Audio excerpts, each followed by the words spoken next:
취임일인 다음 달 10일 0시부터 청와대를 국민에게 돌려준다고 당선인은 약속을 했었습니다. 정치적 장소로서의 의미가 사라지는 이곳을 어떻게 활용하는 게 좋을지 오늘 전문가들이 머리를 맞댔습니다. 이선아 기자가 들어봤습니다. 서울 종로구 청와대로 1번지. 다음 달이면 국민에게 개방될 이곳은 600여 년 전 조선시대엔 경복궁 후원으로 문과 묵과 시험이 열렸습니다. 고종 때 경무대라고 불린 이곳이 권력의 상징이 된 건 역설적으로 일제강점기부터였습니다. 조선 총독부는 총독 관사를 지어 이용했고 해방 후 주한미군 사령관 관저로 이어졌습니다.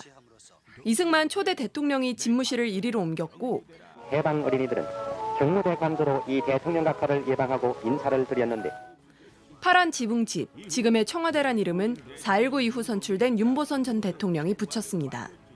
청와대 개방은 역대 대통령들도 자주 활용한 메시지입니다.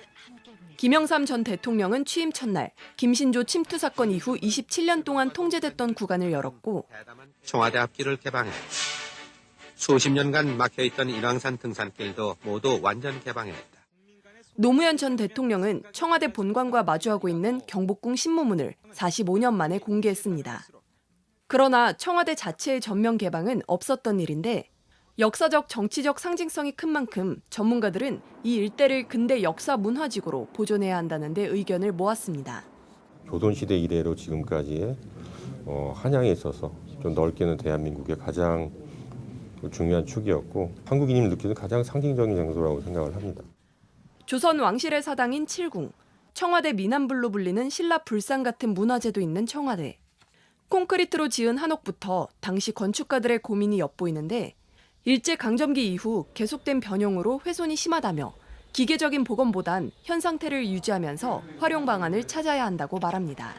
기준점은 지금이다라고 생각을 합니다. 그래서 지금 있는 시설물들을 중심으로 해서 복원하는 시설물조차도 세우는 거라는 의미에서 정말 신중하게 JTBC 이선아입니다.